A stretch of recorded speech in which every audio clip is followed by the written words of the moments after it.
haddii aynu isnidhaahno la soo dega ubuntu server waxaynu tegaynaa website-ka ubuntu.com kadibna waxaynu tegaynaa qaybta downloadska ay ku qoran tahay kadib waxaynu tegaynaa get ubuntu server oo markaa halkan yaala ayaynu taabanaynaa marka waxaynu doonaynaa inaynu la soo degno kan markaa waxaynu taabanaynaa download ubuntu server 22.04.2 oo long term support isaguna marka kan ayaynu dejisan doonaa oo kan ayaynu la degi doonaa LTS kan marka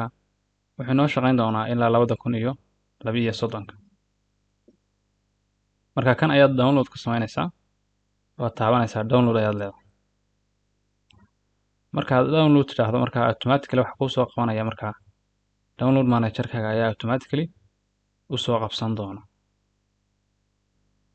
marka uu kuu soo dego marka automatically waxa laga yaabaa inuu kuu soo geli doono folderka downloadska ama ay soo galaan waxyaabaha marka internetka aad kala soo dejisato ay galaan marka waxaan tegayaa marka virtual boxkayga ayaan tegayaa waxaanan samaynayaa machine cusub marka waxaan leeyahay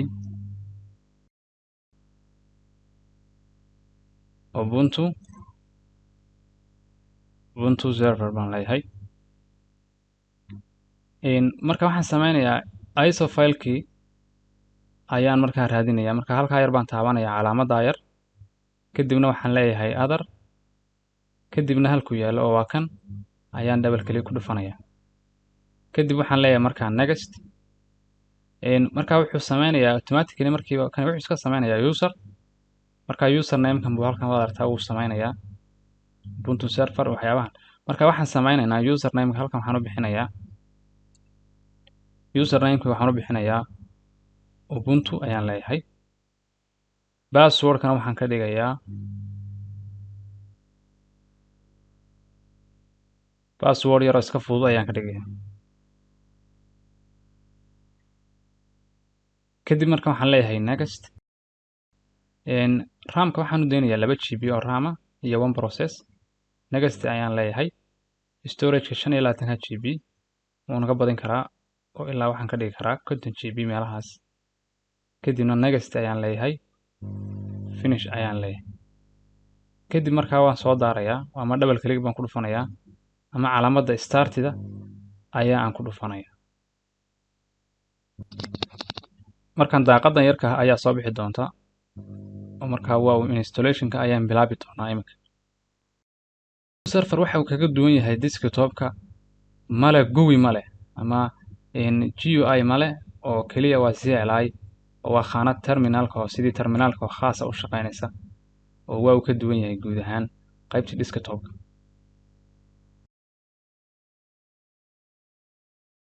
luuqadda oo waxa uu kooranayaa luuqadda dooro waxaadna ogaataa kuma shaqaynaya mouse-ka kaliya waxaad isticmaali doontaa keyboardka iyo enter iyo waxaad isticmaali doontaa arrow-yada marka enter ayaan leeyahay marka keyboard layout-ka ayuu leeyahay ingiriisi maad u daynaysaa haa baan leeyahay dhan ayaan leeyahay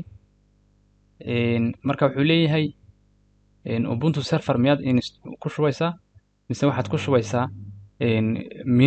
minimized oo ah midaan surface fara badan aanay la socon marka kaasar ayaan u daynayaa oo dhan ayaan leeyahay waayahay marka imika wuxuu leeyahay network connectionka ayuu ka hadlayaa maadaama markaa ethernetka uu isticmaalayo kaas ayaan u daynayaa isagana okay baan leeyahay oo dhan ayaan leeyahay imika uma baahnin wax proxy server ama proxy marka dhan ayaan leeyahay waan iska dhaafayaa marka kana okay baan leeyahay marka hard drive tii aan soo samaynay oo ayuu doonayaa marka ayuu leeyahay entire use miyaad samaynaysaa oo dhammaanteed miyaad wada isticmaalaysaa marka logical wuxuu isticmaalayaa marka value manager LVM ayuu isticmaalayaa marka waxaan leenahay yes marka hoos ayaan degayaa dhan ayaan leeyahay marka partitionadii iyo waxyaabahaas uu ku soo saarayaa uu kala qaybinayay marka continue hoos ayaan u degayaa calaamadda arrow-ga hoose ayaan taabanayaa continue ayaan leeyahay marka wuxuu imanayaa halkan oo ah magacaaga geli tusaale marka waxaan gelinaynaa ayatin ayaan gelinayaa marka your server namekuna waxa weeye ubuntu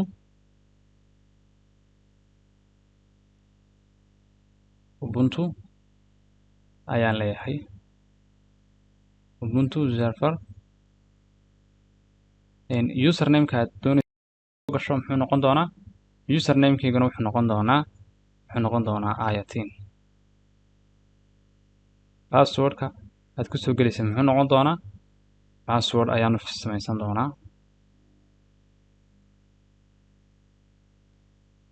kadib marka waxaan leeyahay dhan oo arrowga ayaan xagga hoose soo qaban siinayaa kadibna dhan ayaan leeyahay maadaad doonaysaa inaad upgrade ku samaysa buu leeyahay ubuntu marka ubuntu professional aad isticmaasho oo ay xiliyadan dambe ay soo kordhiyeen weliba kan 2022 uu leeyahay marka haddii aad u baahan tahay inaad isticmaasho calaamadda ayaad halkaa sare egasta geynaysaa kadibna markaa egasta ayaad taabsiinaysaa ama space calaamadda spaceka ayaad taabanaysaa marka inagu markaa imika uma baahnin oo Skype ayaan taabanayaa marka hoos intaan usoo dego ayaan waxaan leeyahay continue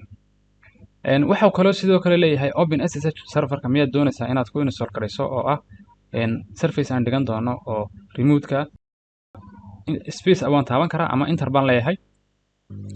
kadibna markaa xagga hoose ayaan leeyahay done wuxuu inoo soo saarayaa markaa features fara badan oo markaa serverku leeyahay featureskaasuu leeyahay qaar ka mid a hadda miyaad dooran kartaa oo miyaad ku shubanaysaa marka maadaama installationka wadno hadhow featureska waxaan u baahano gadaal ayaynu kaga shuban doonaa oo waynu baran doonaa sida loogu shubo featureadan laakiin imika waynu iska dhaafi doonaa oo hoos ayaan usoo degayaa oo waxaan leeyahay dhan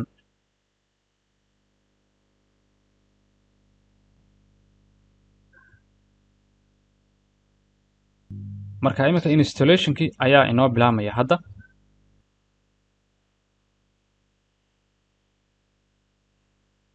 waxa suuragala installationku mararka qaar sometime buu yar qaataa marka waad sugaysaa inta installationku uu ku dhamaanayo mararka qaar installationku waqti ayuu qaataa marka waad iska sugi doontaa inta uu installationku ku dhamaan doono ugu dambeyn marka waxaad leedahay reboot baad leedahay oo reboot baa kusoo baxaysa marka waxaad leedahay reboot now marka installationka iminka sidaas kugu dhamaaday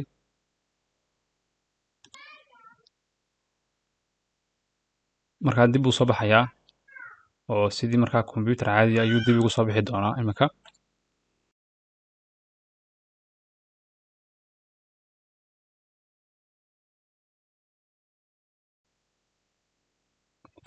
marka waxaan gelinayaa username-kiini ayaan gelinayaa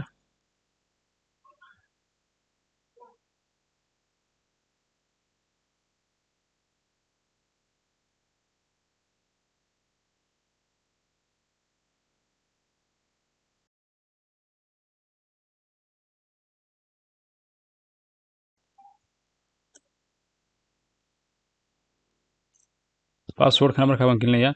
marka laakiin passwordka markaad qorayso ma muuqanayo inter baan markaa leeyahay marka guud ahaan imika sidaasuu ku dhamaaday oo sidaas ba imika installationkii noogu dhamaaday marka isagu waa seelay oo ma isticmaalo GUI male ama GUI male marka sidaynu basic commands-ka aynu desktop kusoo baranay aynu waxyaabo ka mid a u ogaano tusaale waxaan odhan karaa bwd marka wuxuu leeyahay halkan ayatin baad joogtaa home waxaan odhan karaa oo kale ls baan odhan karaa ama list marka imika directorygeena de waxbay nooma yaalaan oo waxbay noguma samaysna waxaan odhan karaa marka uname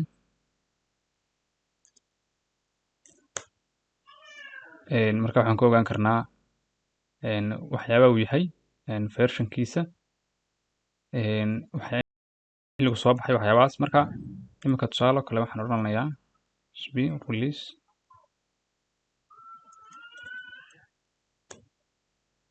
marka imika waxaad arkaysaan inuu isaguna yahay long time support xagga ma ku arkaysaan waa Jimmy waana Ubuntu